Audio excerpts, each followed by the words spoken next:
नमस्कार, आप देख रहे हैं एनएमएफ न्यूज में आपके साथ शबनम।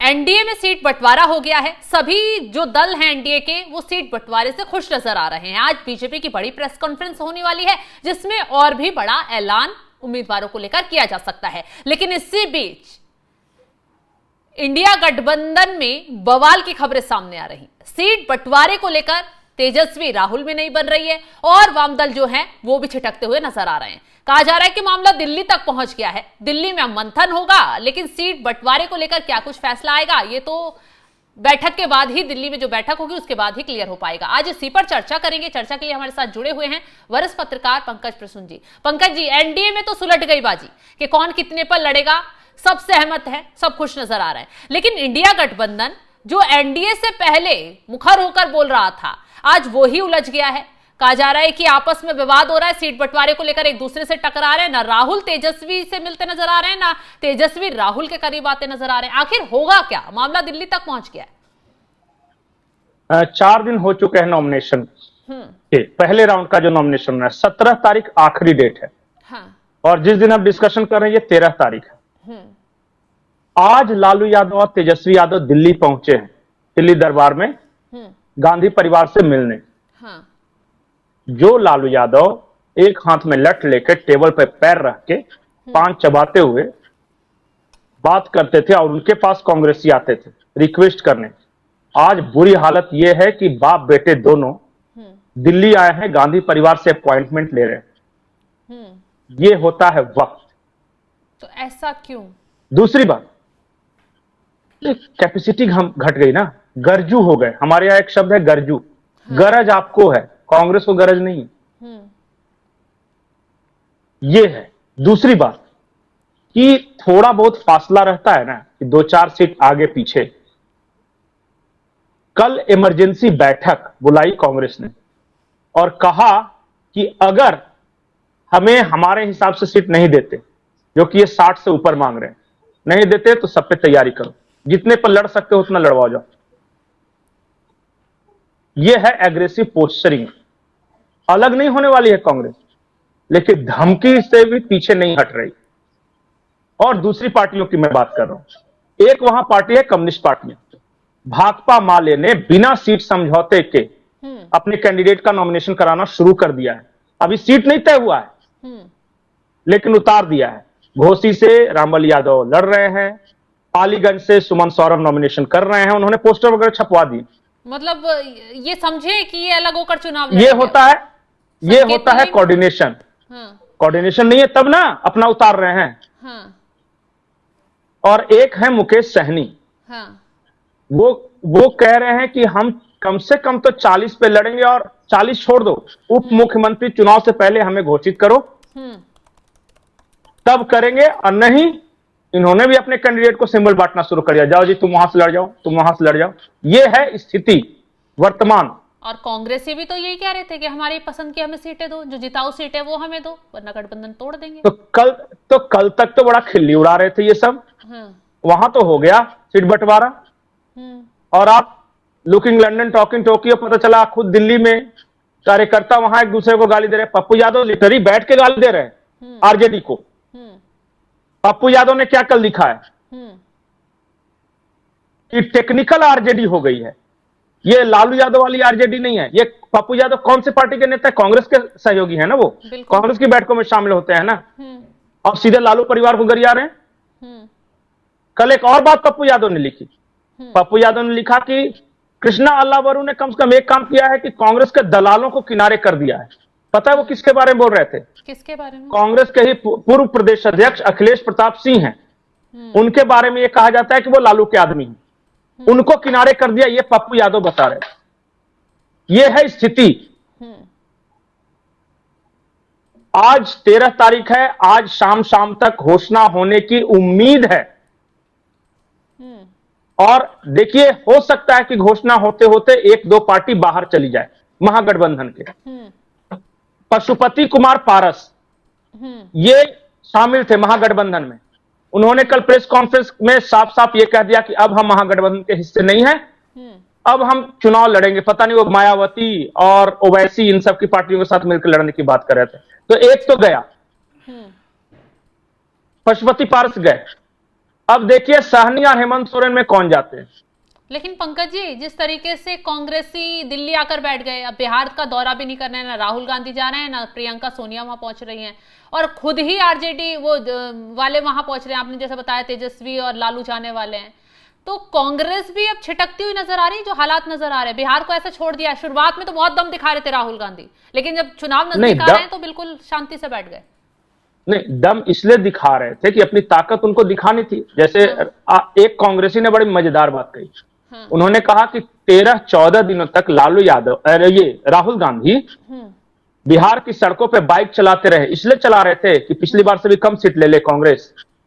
85 साल बाद राष्ट्रीय अधिवेशन कांग्रेस ने बुलाया है बिहार में, पटना में, इसलिए कि पिछली बार से कम सीट आ जाए। और कम भी कितना, चलो 70 लड़े थे, 60 पे राजी हैं हम। लेकिन आप कहो कि 50 पे लड़ लो तो आपकी मर्जी थोड़ी ना चलेगी।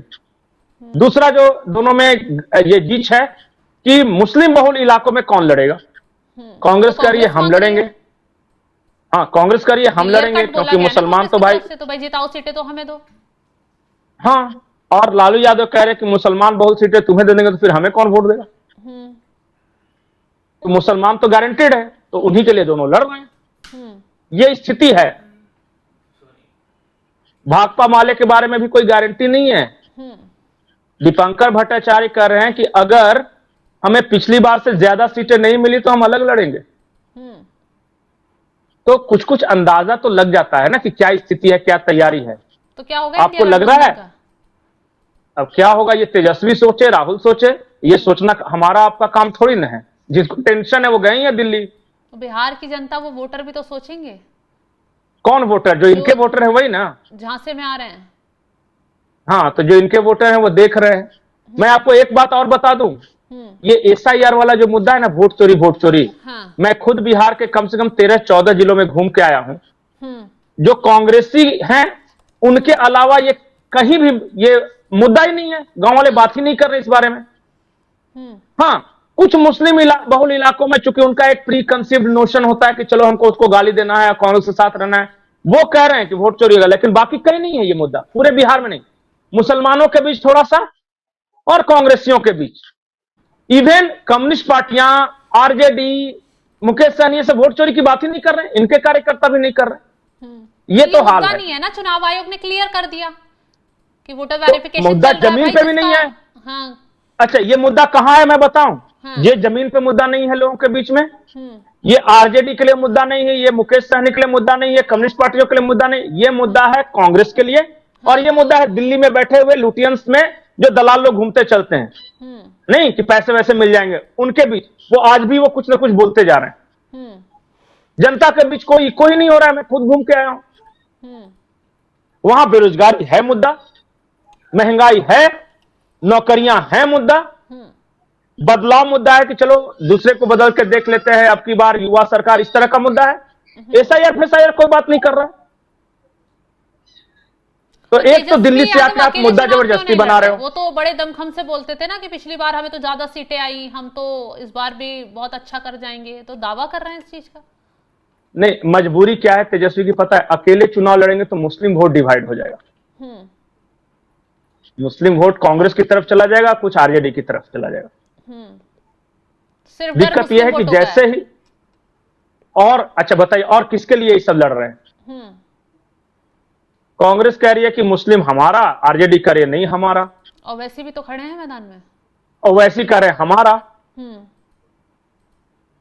और कोई कारण बता दीजिए कि जो कांग्रेस और आरजेडी का क्या मिलता है, क्या विचारधारा मुस्लिम वोट बैंक के अलावा?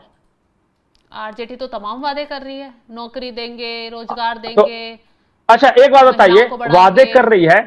अच्छा, वादे कर रही है, वादे कैसा होता है? महागठबंधन में हम और आप सहयोगी हैं तो दोनों बैठ के वादा करेंगे ना। कि तेजस्वी अलग कोई वादा करेगा और कांग्रेस कोई अलग वादा करेगी। इसलिए तो मैंने कहा कि सब कुछ ठीक नहीं है। और मुकेश सहनी ने कल क्या स्टेटमेंट दिया पता है?